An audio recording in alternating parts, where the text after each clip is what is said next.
एहसास भी और विकास का विश्वास भी है। कोरोना ने दुनिया में जो प्रभाव पैदा किया, उसने पूरी मानव जाति को हिलाकर रख दिया है। इन परिस्थितियों के बीच आज का बजट भारत के आत्मविश्वास को उजागर करने वाला है और साथ ही दुनिया में एक नया आत्मविश्वास भरने वाला है। आज के बजट में आत्मनिर्भरता का विजन भी है और हर नागरिक, हर वर्ग का समावेश भी है।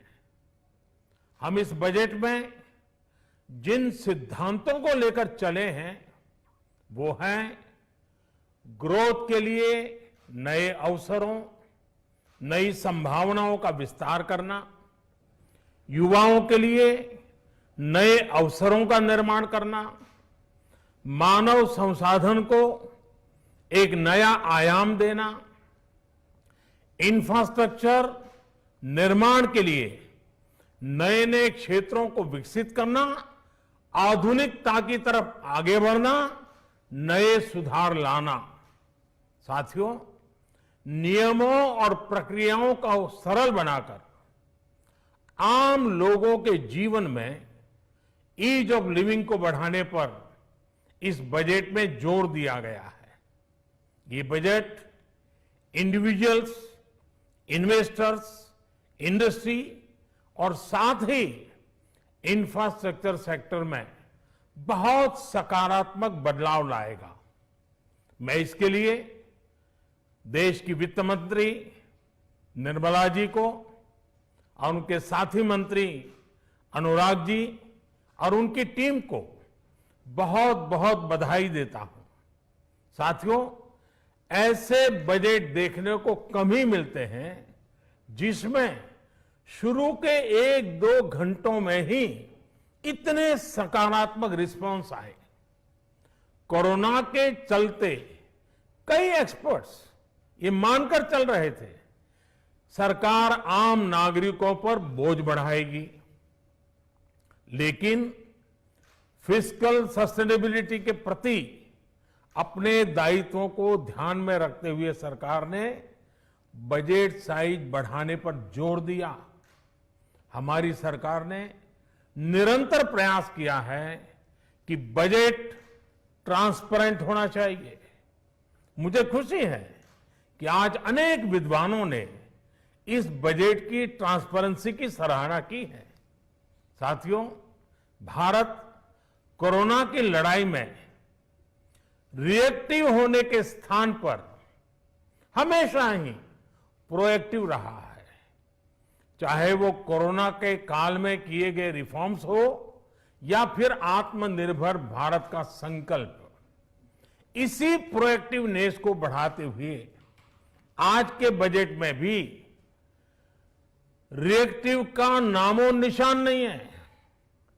साथ ही हम एक्टिव पर, स्टेटस को पर भी अटके नहीं हैं और हमने इस बजट में भी प्रोएक्टिव बजट देकर के देश के सामने प्रोएक्टिव होने का संदेश दिया है।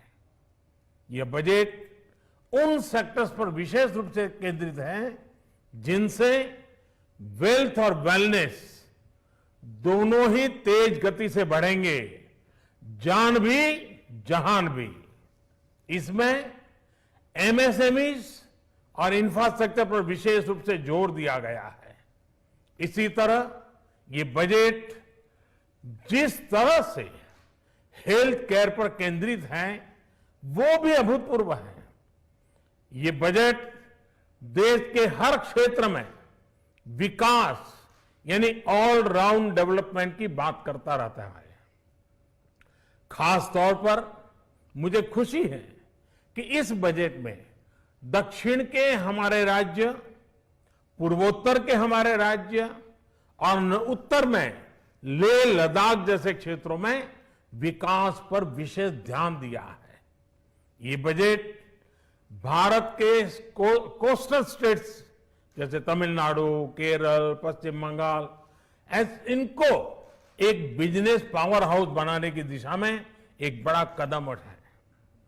नॉर्थ ईस्ट के राज्य जैसे असम के अनएक्सप्लोर्ड पोटेंशियल को टैप करने में बजट बहुत बड़ी मदद करेगा। इस बजट में जिस तरह से रिसर्च एंड इनोवेशन इकोसिस्टम पर बल दिया गया है, जो प्रावधान किए गए हैं, उनसे हमारे युवाओं को ताकत मिलेगी। भारत उज्जवल भविष्य के लिए बहुत ठोस कदम रखेगा। साथियों, देश के सामान्य मानवी का, महिलाओं का जीवन आसान बनाने के लिए उनके स्वास्थ्य, स्वच्छता, पोषण, शुद्ध जल और अवसरों की समानता, इस पर इस बजट में विशेष बल दिया गया है। बजट में इंफ्रास्ट्रक्चर पर खर्च में अभूतपूर्व वृद्धि के साथ साथ कई व्यवस्थागत सुधार किए गए हैं, जिसका बहुत बड़ा फायदा देश में ग्रोथ और जॉब क्रिएशन, रोजगार के लिए बहुत लाभ होगा। देश में एग्रीकल्चर सेक्टर को मजबूती देने के लिए, किसानों की आय बढ़ाने के लिए इस पर बजट में बहुत जोर दिया गया है। कई प्रावधान किए गए हैं। एग्रीकल्चर सेक्टर में किसानों को और आसानी से और ज्यादा ऋण मिल सकेगा। देश की मंडियों को यानी एपीएमसी को और मजबूत करने के लिए, सशक्त करने के लिए एग्रीकल्चर इंफ्रास्ट्रक्चर फंड से मदद का प्रावधान किया गया है। ये सब निर्णय ये दिखाते हैं कि इस बजट के दिल में गांव है, हमारे किसान है। एमएसएमई सेक्टर को गति देने के लिए, रोजगार के अवसर बढ़ाने के लिए इस बार एमएसएमई सेक्टर का बजट भी पिछले साल की तुलना में 2 गुना से ज्यादा कर दिया गया है। साथियों, ये बजट आत्मनिर्भरता के उस रास्ते को लेकर आगे बढ़ा है जिसमें देश के हर नागरिक की प्रगति शामिल है। ये बजट इस दशक की शुरुआत की एक मजबूत नींव रखने वाला बजट है। सभी देशवासियों को आत्मनिर्भर भारत के इस महत्वपूर्ण बजट के लिए मैं बहुत बहुत शुभकामनाएं देता हूं। फिर से एक बार वित्त मंत्री जी और उनकी टीम को बहुत बहुत अभिनंदन करता हूं, धन्यवाद करता हूं।